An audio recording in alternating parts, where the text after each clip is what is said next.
Du coup, bienvenue à toutes, bienvenue à tous pour ce second webinar, hein, sous la bannière, Halo. C'est un webinaire sur la culture d'entreprise. L'idée, c'est d'échanger, ensemble avec Pierre, avec vous également, hein, pendant 45 minutes, que ce soit participatif, que ce soit riche d'enseignements, que vous appreniez des choses. N'hésitez pas à poser également toutes vos questions. Vous avez un chat, donc n'hésitez pas à l'utiliser. Moi, régulièrement, je regarderai le chat et je partagerai les questions. Aucun sujet tabou, en toute transparence, donc allez-y dans les questions. Et avant de commencer, de dire quelques mots sur la culture d'entreprise, moi rapidement, je vais me présenter. Donc je suis Antoine Demaille, enchanté. Je fais partie de l'équipe commerciale de Halo. Halo, c'est une suite de logiciels autour de l'engagement collaborateur et de la communication interne et externe d'ailleurs, et de la communication au sens large. Et j'ai eu une expérience également de 5 ans chez Great Place to Work, une partie commerciale également et une partie conseil en étant consultant. Et du coup, j'ai rejoint Halo il y a 2 ans maintenant pour allier la partie conseil avec RH et management avec la partie commerciale. Et ce matin, j'ai le plaisir d'échanger du coup avec Pierre Lucet de Hitch. Bonjour Pierre. Donc invité Salut. pour ce deuxième échange. Sans tarder, et juste avant de dire un petit mot sur la culture d'entreprise, je vais également demander de te présenter. Donc qui es-tu? Qu'est-ce que tu fais chez Hitch actuellement? Qu'est-ce que tu aimes dans la vie? Libre à toi de te présenter comme tu le souhaites. Ça marche. Merci Antoine. Eh bien, enchanté tout le monde. Je suis effectivement Pierre Lucet. Je suis Head of People chez Itch. Autrement dit, DRH chez Itch. Pour faire simple, on aime bien utiliser des mots en anglais pour nous définir. Et moi, je gère en fait l'intégralité du parcours collaborateur-collaboratrice au sein de Itch. Donc, tout ce qui va être recrutement, intégration, onboarding et ensuite tout ce qui est parcours de développement à la fois professionnel et personnel parce que la frontière depuis 2020 est assez fine entre les deux et comment en fait avec mon équipe on arrive à faire que ce parcours qu'on a envie de proposer soit le meilleur possible et moi je suis gentiment un chef d'orchestre d'une équipe de gens qui sont brillants et qui vont permettre à Itch en fait de proposer ce parcours qui est le meilleur possible. En tout cas, on essaie de faire qu'il soit le meilleur possible et on essaye de constamment améliorer ce que l'on fait sur les différents sujets que je vous ai présentés, que ce soit le recrutement, l'intégration, le développement de compétences et de la performance, mais aussi tout ce qui va être culture et marque employeur, sujet qu'aujourd'hui, nous allons aborder pendant ce webinaire. Ouais, exactement, merci beaucoup. Et très rapidement, combien de personnes ça représente Hitch et combien vous êtes dans votre équipe RH? Ouais, tout à fait. Au niveau de Hitch, mais je vais peut-être parler d'ailleurs de notre activité au sens large, parce que je suis pas Ouais. sûr que tout le monde soit au courant de ce qu'on fait. Donc Hitch, nous, on est une application mobile concurrente de Uber, dont j'imagine beaucoup d'entre vous connaissent, qui permet en fait, en tant que passager ou passagère, de commander un chauffeur professionnel pour se rendre d'un point A et un point B. À la différence que notre approche chez nous à Hitch est beaucoup plus humaine que nos concurrents, sans leur cracher dessus. Ils font un taf et on fait le nôtre. Sauf qu'on est plus engagé pour faire un peu bouger les codes de nos chauffeurs, de réduire aussi le prix pour nos passagers, de rapprocher la banlieue parisienne, parce qu'on est très présent à Paris, de rapprocher la banlieue parisienne via des voitures qui sont beaucoup plus simples d'accès que des transports en commun, puisque c'est pour la plupart assez mal desservi. Et en même temps, on a une vocation d'aller de plus en plus depuis maintenant 2019 sur des marchés africains pour en fait proposer des solutions sécuritaires pour voyager en fait dans les villes dans lesquelles on opère. Et en tout, chez Hitch, on est un peu plus de 300 maintenant avec les ouvertures de pays, puisqu'on est présent en France, Belgique, Suisse, mais on est aussi, comme je vous l'ai dit, sur le continent africain. Donc, on a le Maroc, l'Algérie, la Tunisie, le Sénégal, la Côte d'Ivoire, Congo-Kinshasa et l'Angola. Et l'objectif est d'ouvrir plus de pays là-bas. Et dans la team RH, nous sommes Un peu moins de 10, bientôt 10, j'imagine, d'ici la fin de l'année pour venir, s'occuper de tous les sujets de ce parcours employé, et on a des relais en local dans les pays dans lesquels on opère pour pouvoir être au plus juste en termes, de stratégie, RH, mais aussi de culture, de boîte. Parce que, je vais peut-être en parler, mais, la culture de boîtes européennes ne s'applique pas forcément toujours aux cultures, de boîtes, africaines et en fait des pratiques, locales. Voilà. OK, bah, merci pour cette précision qui était pas trop en effet. Et du coup, aujourd'hui, on va s'intéresser, bah, au sujet de la culture d'entreprise, hein, vaste sujet qui regroupe beaucoup de termes. Je vais essayer de donner un peu un état des lieux, de proposer une définition et ensuite on va rentrer beaucoup plus concrètement, dans le vif du sujet, notamment sur la culture d'entreprise de Hitch. Du coup, pour prendre un peu de hauteur, voilà, vous avez remarqué, hein, je pense, tous et toutes ici présents, que, le paradigme du marché du travail, avait changé ces derniers mois, ces dernières années et bah, du coup, les approches des différentes entreprises par rapport aux collaborateurs avec. Avant, les entreprises étaient en position de force. C'était plus simple pour elles, par rapport à leur image, par rapport à leur réputation qui était assez clean, assez propre, avec des générations, précédentes et même encore d'ailleurs actuelles, hein, qui faisaient tout pour intégrer ces grandes entreprises réputées. Réputées généralement par leur notoriété, par leur marque, mais pas forcément, pour leur employabilité, pour leur culture d'entreprise, pour leur culture managériale et du coup, avec une balance de l'offre et la demande au niveau des candidatures et au niveau des images des entreprises qui jouaient en la faveur des entreprises. Aujourd'hui, la situation, elle a bien changé. On est dans un contexte, je ne vous l'apprends pas, de pénurie des talents, de marché tendu au niveau de l'emploi. Il y a également la grande démission, hein, qu'on a beaucoup entendu aux États-Unis, qui arrive en Europe et en France. On a également la remise en question du fameux sens au travail. Là aussi, un large sujet, mais qui a été encore plus accéléré avec la période Covid, hein, qui était déjà le cas avant. Et des candidats, notamment les plus juniors, mais pas que, bah, qui challengent de plus en plus les entreprises sur leur culture d'entreprise, certes, également sur leur impact social, sur leur impact environnemental. Donc, en gros, avec des attentes qui ont changé pour les collaborateurs. Et du coup, ces attentes qui ont changé pour les collaborateurs, bah, les entreprises doivent s'adapter pour réussir à atteindre ces candidats, ces collaborateurs, à les engager et à les fidéliser dans le moyen et le long terme au sein de leur structure. D'où l'importance de travailler sur sa culture d'entreprise, de vraiment remettre le collaborateur au centre de sa culture, au centre de sa stratégie, de ses préoccupations. Et ça, c'est pas une décision à prendre en fait, c'est vraiment une nécessité pour rester compétitif en termes d'attractivité, en termes d'employabilité sur le marché du travail. Pourquoi être compétitif? Bah, tout simplement pour être performant, pour avoir des résultats et pour attirer les meilleurs candidats. Donc du coup, la transition, elle est clé, elle est cruciale et elle doit se faire maintenant. Donc voilà, ça c'est un petit peu l'état des lieux qu'on a voulu vous présenter, avec Halo et pour proposer une définition de qu'est-ce que la culture d'entreprise.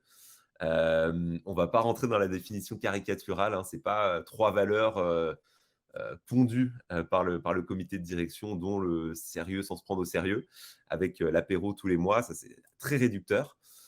C'est assez vaste. Nous, on va proposer cette définition, on va dire que c'est l'ensemble des valeurs, mais surtout des comportements et des pratiques managériales qui en découlent et qui illustrent, les valeurs de l'entreprise au quotidien.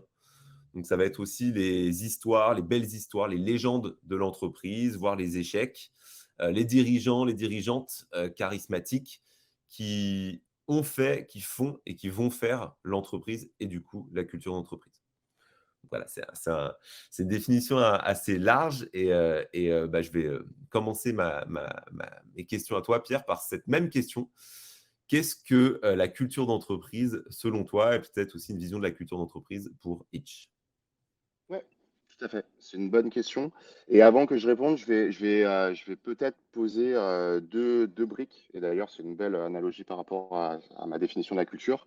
Déjà, la définition que je vais donner, elle est propre à Hitch, elle est propre à notre histoire, et aussi, elle a le spectre de ce que l'on a vécu, et 2e point, je vais peut-être utiliser culture, ADN, marque employeur, et tout ça pour moi est en tout cas, est une référence à la culture, d'entreprise globale, à la différence de comment on communique en externe, etc., et quelle utilisation de quel terme on va avoir.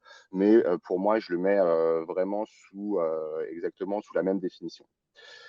Et pour Hitch, la définition de la culture d'entreprise, et accrochez-vous pour ce mercredi matin, on fait un peu l'allégorie d'une maison. Parce qu'il y a énormément de termes, j'ai parlé de l'ADN, marque employeur, culture, qui est en fait en gros un petit peu la marque qu'on veut avoir en interne quand les gens sont rentrés. Mais il y a aussi pour la plupart, j'imagine, la plateforme de marque et quelle est en fait l'image de sa marque en externe. Et l'allégorie de la maison nous permet de dire qu'en fait, cette plateforme de marque, cette image de marque qu'on va avoir chez Hitch, c'est l'extérieur de la maison, c'est le jardin, c'est ce que les gens vont voir en fait en externe. Et la culture, notre ADN, notre marque employeur, c'est l'intérieur d'une maison. Et en fait, cette allégorie, elle va un peu plus loin parce que une fois que vous mettez les pieds dans l'intérieur de la maison, vous allez avoir en fait une ambiance qui est très particulière, qui va changer d'une maison à une autre. Nous, on a une ambiance, on a une maison qui est celle de Hitch, et en fait, on va avoir une ambiance générale qui va être cette culture. Et comme dans toutes les maisons et les familles et les sociétés, vous allez avoir en fait une déclinaison en respectant bien évidemment cette règle globale de l'ambiance générale, mais vous allez avoir des teams qui vont s'approprier cette ambiance, qui vont mettre en place des rituels, etc. Un peu comme vous avez plusieurs pièces dans une maison qui vont être différentes les unes des autres. Et Antoine en parlait tout à l'heure. En fait, la culture, elle vit aussi de par l'histoire et ce que vous allez vivre avec votre boîte, les succès et les échecs.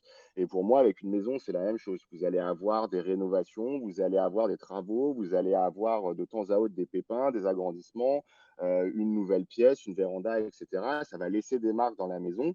Et pour une culture de boîte, c'est la même chose. Vous allez avoir au fur et à mesure le passé de votre boîte qui va en fait avoir une incidence assez élevée sur la culture, mais il va y avoir aussi le présent et potentiellement le futur que vous gardez en tête sur vers où on a envie d'aller et quelle doit être notre culture pour arriver à cette culture que l'on recherche. Et je vais rajouter les valeurs parce qu'on entend également le terme valeur généralement. Et en fait, pour nous, les valeurs, c'est le code de conduite, un peu le règlement intérieur. Mais je préfère code de conduite parce que le règlement intérieur fait très carré, très strict. Et en fait, c'est le code de conduite des personnes qui vont rentrer dans votre maison, dans votre culture, pour qu'en fait, cette ambiance soit la même. Et nous, chez Hitch, on a 4 valeurs et on a envie que les gens la respectent pour que cette ambiance, cette culture d'entreprise soit toujours la même et soit respectée. Voilà. Mais encore une fois, si vous êtes dans une autre société et que c'est quelque chose d'autre, ça peut être différent. Mais je pense qu'effectivement, Marie-Charlotte, merci beaucoup. Cette allégorie s'applique à pas mal de boîtes. Et en l'occurrence, les 4 valeurs, du coup, tu les as Et mentionnées. ouais, tout à fait. Je vais les traduire en français parce qu'elles sont en anglais, mais on a l'équipe avant tout. C'est-à-dire qu'en fait, et quand j'entends l'équipe, c'est la boîte avant tout et son intérêt personnel. On a la bienveillance qui, en fait, en gros, si je fais simple, et comment je partage des informations de façon bienveillante. Et cette information, elle est pas toujours, c'est pas toujours le monde des bisounours. On a pensé différemment et la dernière, c'est fait est mieux que pas fait, grosso modo, si je le fais simple. Ok. Merci pour ces précisions. Et du coup, bah, pour l'allégorie de la maison, et du coup, dans cette construction de la maison et de la culture, dans la construction des valeurs que tu viens de définir et de la marque employeur de manière générale, comment ça s'est passé chez Hitch? Quel est le parcours de Hitch dans cette construction? Le parcours, en fait, le parcours de création de la culture, c'est le parcours de Hitch, hein, pour faire simple. C'est comme je l'expliquais avec cette histoire de maison et les travaux qui sont faits, c'est que chez Hitch, on a une histoire qui est particulière si vous la connaissez. Et si vous ne la connaissez pas, je vais vous le faire très simple. C'est que En fait, on a lancé notre activité en 2013 avec un modèle de transport de particulier à particulier, c'est-à-dire que vous aviez une voiture, vous pouviez mettre votre voiture à disposition de personnes qui voulaient rentrer chez eux. Et pour être un peu plus précis, c'était généralement des étudiants et des fins de soirée où en fait vous vouliez rentrer en banlieue et c'était difficile en 2013 de par les transports en commun et les taxis ou avec nos concurrents Uber de rentrer chez soi. Le lobby taxi a fait que en 2015, ça a tourné un petit peu au vinaigre parce que concurrence déloyale et en fait, on a failli disparaître, mais on est revenu, de très, très bas, mais on est encore présent et on a axé notre activité sur les professionnels avec, les VTC. Peut-être que vous en entendez parler, véhicules de tourisme avec chauffeur. Ce sont des chauffeurs professionnels et en fait, on a changé notre activité du jour au lendemain pour rester en vie et ça a marqué très profondément et ça fait partie de notre parcours en tant que boîte qui a un impact quand même sur notre culture d'entreprise et qui on est aujourd'hui. Et ensuite, on a connu 2020, crise sanitaire mondiale. Je ne vous fais pas un retour d'histoire sur le sujet, mais le seul point que je vais vous donner, c'est que mobilité urbaine et confinement, ça fait une mayonnaise pas folichonne, quoi. Donc ça laisse des traces aussi dans la boîte, mais c'est dans ces moments-là qui sont très durs qu'on se serre aussi les coudes et que cette culture va être beaucoup plus prononcée que quand tout se passe bien et qu'en fait on recrute énormément de personnes, beaucoup de gens arrivent et la culture elle change également. Et nous, on a choisi ce moment-là qui nous semblait le plus intéressant pour retravailler sur notre culture et la définir. En fait, culture qui n'existait pas jusqu'à ce qu'on se dise, ça serait bien de la définir et de pouvoir Mmh. communiquer en interne et en externe sur cette culture-là qui jusqu'ici, en fait, vivait un peu par elle-même. Et on a choisi ça. Donc en fait, notre parcours et qui on est défini. Et pareil, je parlais tout à l'heure du fait qu'on est maintenant sur le marché africain. Et ça, en tant que tel, cette volonté d'aller sur le marché africain et d'apporter une solution sécuritaire et une solution tout court de déplacement, c'est quelque chose qui a un impact sur cette culture. OK. Donc hyper intéressant du coup via le contexte économique, via le contexte, Mm, sanitaire, une culture qui s'est faite de soi-même et du coup mm. la volonté de mettre des mots et des pratiques, dessus, très récemment et du coup, bah, voilà, je parlais en introduction, je caricaturais en disant que c'est voilà les 3 valeurs pondues par le CODIR, c'était pas forcément la bonne chose à faire. J'espère que c'est pas comme ça que vous avez fait chez Hitch, mais du coup, je voulais savoir comment, vous avez défini la culture, comment vous l'avez, rendue palpable chez Hitch? Tout à fait. Et c'est une question, à mon avis, qui peut être intéressante pour beaucoup de personnes qui participent à ce webinaire. En fait, quand on s'est rendu compte qu'effectivement cette culture chez Hitch était très forte et que on avait tout intérêt pour des questions de visibilité et de recrutement, mais aussi de rétention de nos talents en interne, de la définir plus précisément. Ce qu'on a fait, c'est qu'on a créé des groupes de travail avec l'intégralité de la boîte. Effectivement, ça n'a pas été une décision du CODIR de dire, OK, en fait, en gros, nous, la culture, on l'a définit comme ça, et puis en fait, vous n'avez pas le choix que de la subir, grosso modo. On s'est dit, non, on va plutôt partir de l'intégralité des personnes qui composent la boîte, France, internationale, stagiaires, CDD, CDI, tout le monde. Et en fait, on a posé 3 questions très simples qui étaient: pourquoi vous avez rejoint Hitch? Qu'est-ce qui vous fait rester chez Hitch? Et aussi, comme je parlais tout à l'heure, où je disais, il y a besoin d'avoir aussi un côté un peu futur et se projeter, pas uniquement maintenant, mais qu'est-ce qu'on a envie d'accomplir avec cette culture d'entreprise? On a posé la question de, selon vous, sur quoi on devrait mettre l'accent pour attirer des talents et être sexy en externe? Nous, équipe People, on avait déjà un petit peu prémâché le travail pour pas que ça parte non plus dans tous les sens parce que c'était un projet qu'on devait réaliser très rapidement. On n'avait pas un an non plus et on n'était pas accompagné par des personnes en externe pour le faire. Ça a été un travail vraiment en interne des équipes et ensuite de la team People. On avait cadré, où on avait donné des idées, mais c'était possible d'aller au-delà. Et en fait, on a récupéré l'intégralité des éléments qui nous avaient été partagés par nos équipes et à la fin, on s'est mis d'accord avec un groupe de travail réduit, parce qu'on ne pouvait pas refaire ce travail avec l'intégralité de la boîte. Et on a dit, voilà quels sont les résultats. Selon vous, vers quoi il faut qu'on aille pour que, un, on respecte notre ADN, qui on est et le parcours que l'on a vécu en tant que boîte, mais aussi pour qu'on se projette sur les prochaines années pour qu'en fait on soit sexy et qu'on attire des talents et aussi avoir un enjeu de recrutement pour attirer des personnes chez nous. Et on a en 2021, milieu d'année 2021, défini cette culture d'entreprise qui également pour nous, Team People, parce que je pense que c'est important d'en parler, parce que jusqu'ici, je parle du recrutement, je parle de la fidélisation, mais il y a un autre sujet qui est hyper important, qui est pour la Team People et nos projets, nous a donné en fait une étoile ou en tout cas une lumière pour se dire vers quel projet on a envie d'aller d'un point de vue people et en fait faire que ça fasse sens avec notre culture d'entreprise et notre ADN pour justifier nos projets people. Ou jusqu'ici, en fait, je ne vais pas dire qu'on s'éparpillait, c'est pas le cas, mais en fait, on tentait des choses alors que maintenant, avec notre culture, on se dit, OK, on va dans cette direction parce que c'est aligné avec nos cultures, c'est aligné avec nos valeurs et en fait, ça nous donne presque une autoroute de projets sur les prochaines années.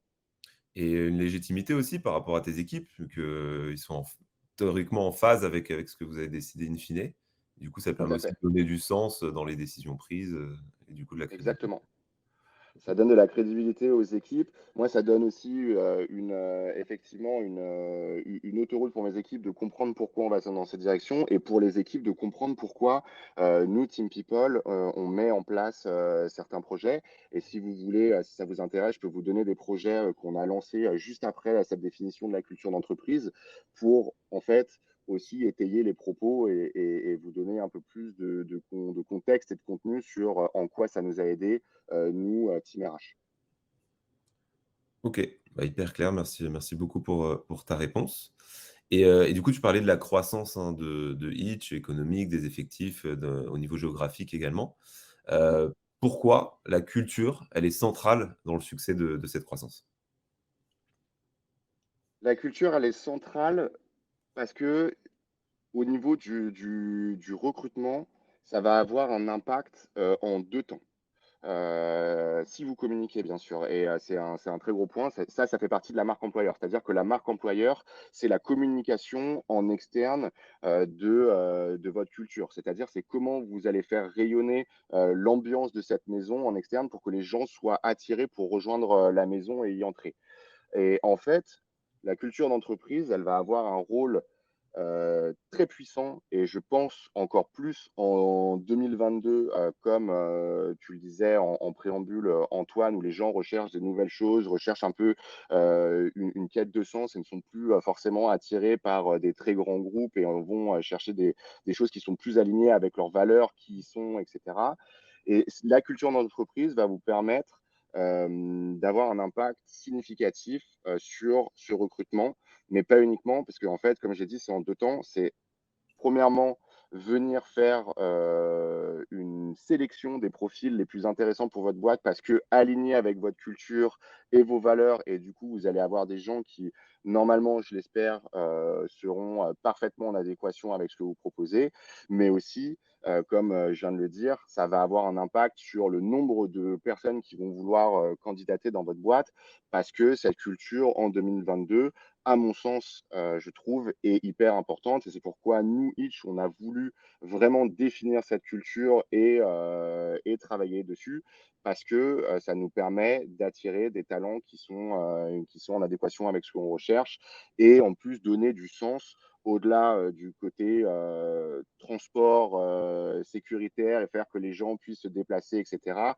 La culture va avoir, elle va être un levier très puissant pour le recrutement. Et aussi également, j'imagine, d'être cohérent entre ce que vous dites dans vos offres, d'emploi et dans vos discours aux différents, entretiens et derrière la réalité du terrain une fois que l'intégration se met en place avec les nouveaux collaborateurs. Et Ouais, justement, tout est-ce à que fait. cette cohérence est-ce que tu as remarqué, une intégration, plus fluide, plus efficace, depuis que vous avez, concrètement défini la culture d'entreprise? Est-ce qu'il y a Oui, moins tout à d'erreurs fait. de casting entre guillemets?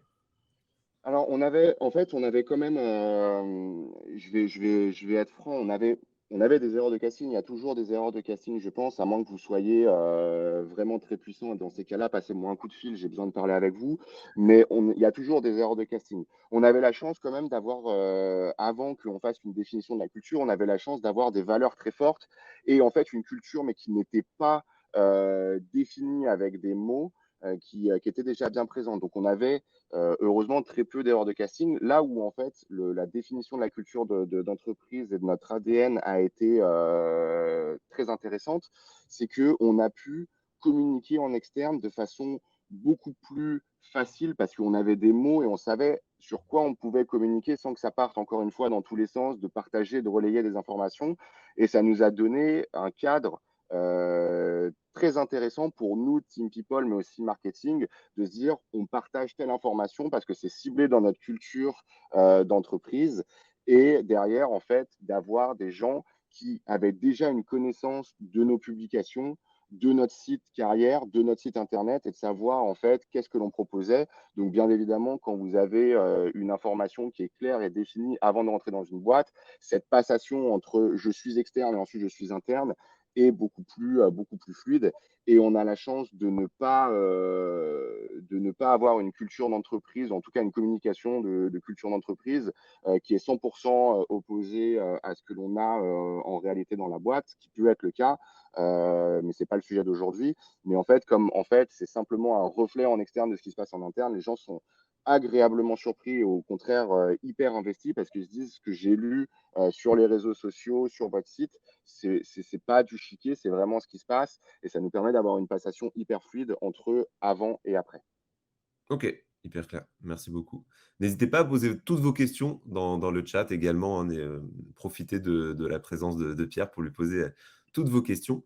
Donc on a vu, hein, les valeurs, tu les as abordées tout à l'heure, comment vous les avez construites également.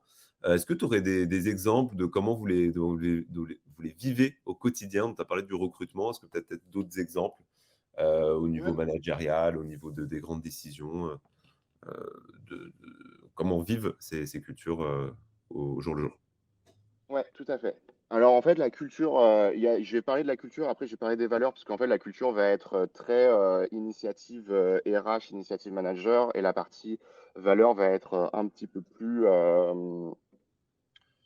olé olé, mais dans le bon sens du terme. Au niveau de la culture, c'est simple en fait. Nous, la culture d'entreprise, je ne l'ai toujours pas dit ce que c'était chez Hitch. C'est peut-être bien que je le mentionne, parce que depuis tout à l'heure, je suis en train d'essayer de faire un teasing de qu'est-ce que c'est, mais je vais lâcher la sauce. C'est l'aventure saine. C'est-à-dire qu'en fait, d'un côté, vous avez une aventure, donc ça fait référence à notre parcours, à notre histoire chez Hitch. Je vous ai dit, en fait, c'était ben, ça a laissé ça a laissé des marques que l'on ne peut pas renier. Et au contraire, on est très heureux de jouer là-dessus. Et en fait, nous, ce qu'on a envie de proposer en tant que boîte chez Hitch, c'est une aventure. Une aventure avec des concurrents qui ont des capitalisations à plusieurs milliards de dollars, ce qui n'est pas notre cas. On joue dans notre catégorie, mais on est quand même présent sur le marché français et même maintenant sur le marché africain et on en est hyper fiers. On a cette histoire avec le procès, le fait qu'on a failli disparaître, mais on est encore là et ça a un impact significatif sur la valeur dont je vous expliquais, c'est-à-dire la boîte avant ton intérêt personnel et le fait d'être tous dans le même bateau. Et toujours sur ce côté aventure, on a cette volonté d'aller sur le marché africain et d'être une des rares boîtes de notre taille, de notre secteur du marché French Tech à aller sur le marché africain pour faire évoluer ce qui se passe et en fait apporter encore une fois une solution qui n'existe pas et une solution qui est sécuritaire.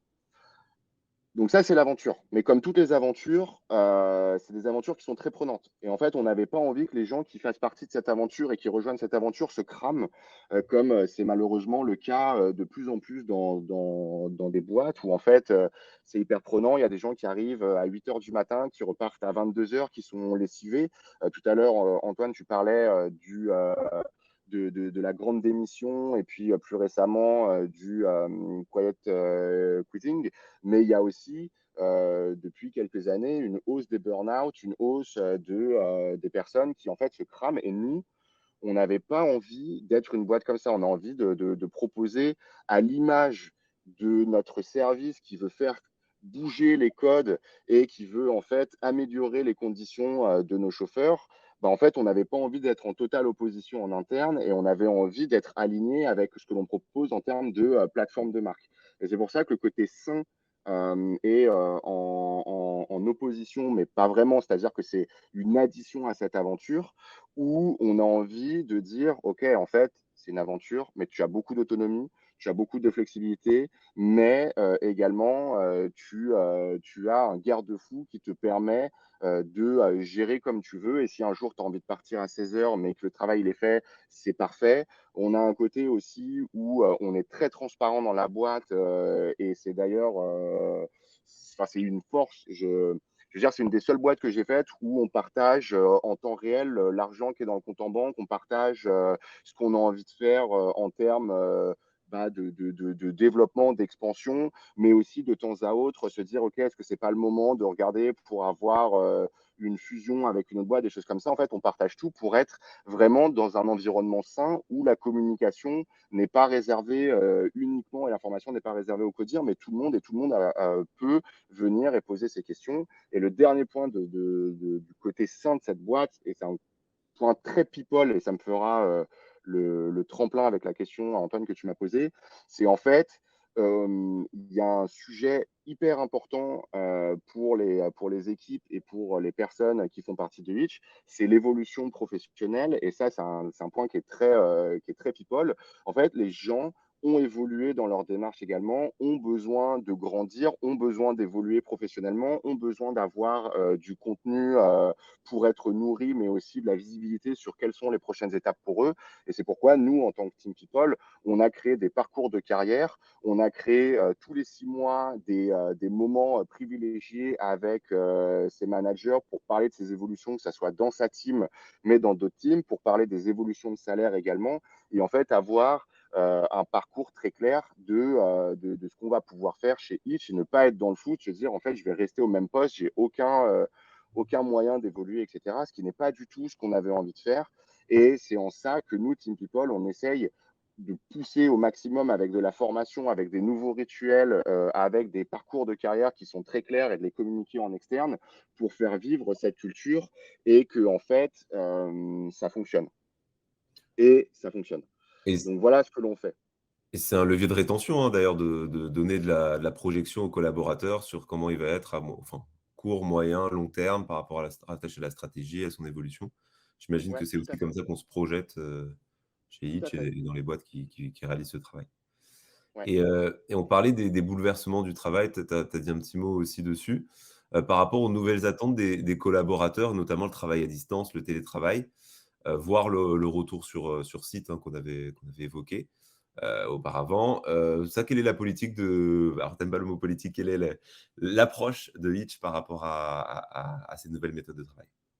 Ouais, très bonne question. La philosophie de Hitch sur le télétravail, en fait, elle a été mise sur la table bien avant 2020 et le confinement. La boîte a été créée en 2013. Dès 2013, en fait, les équipes pouvaient faire du télétravail quand ils voulaient en restant en région parisienne et en ayant du coup un point de contact ou en tout cas une maison mère à Paris avec des bureaux.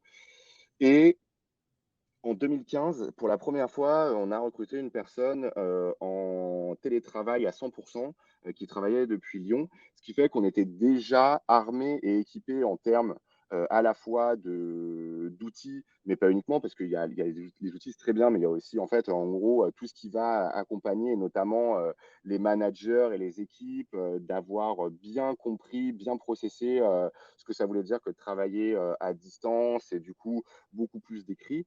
Ce qui fait que, en fait, nous, on a une politique de télétravail depuis 2015 qui est très souple. Demain, je peux être en télétravail et ne pas prévenir mon manager, et inversement, mes équipes peuvent être en télétravail et ne pas me prévenir. Et c'est totalement OK, il n'y a pas de sujet.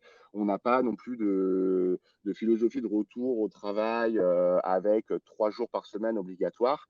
Mais pour un petit peu creuser ce sujet-là, c'est quand même un sujet qui est clé et qui est pour nous un défi parce que ça va avoir un rôle prépondérant dans la culture d'entreprise. C'est que jusqu'ici, je vous ai parlé de la culture d'entreprise, comment on la définissait, qu'est-ce que c'était, etc. Et comment nous, Team People, avec l'exemple que je vous ai pris juste avant, on la faisait vivre. Mais il y a aussi comment elle est vécue par les équipes et quelle est la réalité et quelle est en fait, en gros, la différence entre ce que moi je vous raconte là et ce que vivent les équipes. Et le télétravail à temps plein, ou en tout cas comme on le connaît nous chez Hitch, c'est sûr que c'est un vrai défi que d'avoir des équipes qui sont à distance et qui sont divisées partout en France et comment en fait on arrive à faire une cohésion globale d'équipe. Et ça, c'est un très gros challenge sur lequel je suis en train de travailler. Comment garder notre ADN de boîte qui pratique le télétravail depuis 2013 et même à temps plein depuis 2015, tout en faisant qu'à des moments, on se retrouve tous ensemble assez régulièrement pour créer une dynamique de boîte et en fait faire vivre cette culture qui passe et qui est en fait partagée par les personnes qui composent Itch. OK. Hyper intéressant. Effectivement, c'est un gros défi, je pense, pour pas mal de boîtes Mm. de, bah, ce retour au travail et comment créer, non seulement la culture d'entreprise entre les gens, voire de la collaboration, de la performance, ouais, c'est hyper important. Et alors je vois le temps tourner, n'hésitez pas, hein, je me répète si vous avez des questions dans le chat. Du coup, moi, c'est je vais poser ma dernière question sur des best practices. Donc si tu avais quelques bonnes pratiques managériales à partager avec les participants pour initier, bah, pour lancer un travail, sur leur culture d'entreprise. Ouais, tout à fait. J'en ai 3 en tête qui sont assez simples si vous voulez initier ce travail-là que nous on a fait chez Hitch. Déjà, c'est en fait de comprendre l'importance de la culture, d'entreprise et quel est l'impact que ça va avoir, sur, votre entreprise. Ça paraît assez simple et ça paraît pas forcément une best practice, mais en fait, en gros, je le répète par rapport à ce que j'ai dit juste avant, nous, on a décidé de la définir parce qu'on s'est rendu compte que c'était un levier hyper puissant pour retenir nos talents et en attirer des nouveaux. Donc déjà, en fait, je pense qu'il faut déjà bien avoir compris cette importance-là pour ensuite lancer un chantier avec l'intégralité de ses équipes ou quelques personnes de la boîte avec un panel significatif, des seniors, des juniors, etc. Et en fait, pouvoir leur pitcher pour qu'eux-mêmes se sentent investis par ce sujet de culture d'entreprise et que ça ne soit pas un projet que vous ayez envie de lancer parce qu'il faut le lancer. Il faut vraiment avoir bien compris et se dire, en fait, on va le faire parce que telle raison. Ça, c'est le premier point et c'est pour moi celui qui est le plus important. Et ça va vous permettre aussi de pouvoir le pitcher auprès du comité de direction pour qu'il soit intégré dès le début sur ce chantier-là. Ensuite, le deuxième point, c'est, comme je l'ai dit, faire participer ces équipes, tout le monde ou un petit groupe projet, pour que ça soit une culture d'entreprise qui soit vraiment alignée avec qui vous êtes. L'objectif, encore une fois, comme Antoine l'a dit, c'est pas forcément d'avoir 3 directives lancées par le comité de direction et ensuite le faire appliquer et marteler ça. Idéalement, si c'est possible pour vous, faites travailler l'intégralité de vos équipes. C'est quand même un chantier qui est hyper intéressant, qui donne du sens et de la cohésion à vos équipes que de travailler sur ces sujets-là. Donc faites-le et je pense qu'à la fin, vous allez arriver en plus avec une culture d'entreprise qui est vraie et il n'y aura pas un désalignement entre ce que vous proposez et qui vous êtes vraiment. Et le troisième point, qui est un sujet dont je n'ai pas parlé encore, c'est en fait mettez les moyens derrière cette culture d'entreprise, à la fois pour la faire vivre, mais aussi pour communiquer en externe. Parce que si vous avez une culture d'entreprise, alors si vous en avez une en interne et tout le monde le sait, c'est hyper cool et déjà c'est un premier pas. Mais l'objectif derrière avec la marque employeur, qui est en fait le prolongement de cette culture d'entreprise, c'est de communiquer en externe pour avoir des personnes qui rejoignent votre boîte et qui soient les plus pertinents pour ce que vous recherchez. Et en fait, le problème avec cette culture d'entreprise et la marque employeur, c'est que c'est généralement des sujets de coin de table qui sont partagés entre le marketing, le recrutement et les team people RH, et personne ne prend vraiment le sujet. Donc, c'est une espèce de feuille volante où, quand on se réveille un matin, on est là, OK, je vais partager un truc sur LinkedIn ou Welcome to the Jungle. Mais nous, chez Hitch, on a fait le parti pris de mettre une personne dédié sur ces sujets de culture et de marque employeur pour avoir, dans un premier temps, un partage en interne de ce que c'est notre marque employeur avec des événements, avec des communications et de la com RH qui soient alignés avec cette aventure saine et également en externe un partage sur nos réseaux sociaux de qu'est-ce que ça veut dire que de travailler pour nous et en fait essayer de façon très maligne de partager cette culture d'entreprise sans être bah voilà c'est l'aventure saine bah maintenant débrouillez-vous avec ça mais de mettre des vidéos de mettre des partages pour vraiment que les gens se rendent compte de quelle est la culture.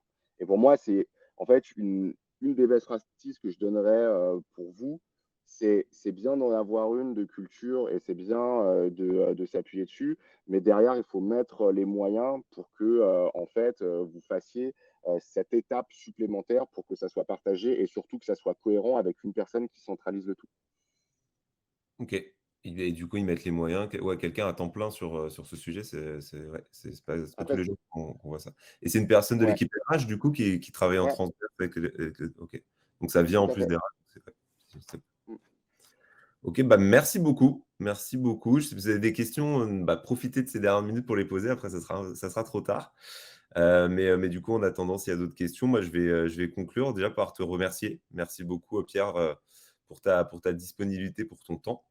Merci également aux participants. Merci de vous être connectés, d'avoir joué le jeu, d'avoir participé. Et du coup, bah, merci à vous toutes et à vous tous pour votre présence et pour avoir suivi ces échanges. N'hésitez pas même un peu à rebond, avec un peu de retard, bah, poser vos questions, que ce soit à moi, que ce soit à Pierre Lucet. Je pense que vous avez nos coordonnées, donc on sera ravis d'échanger avec vous sur ces sujets.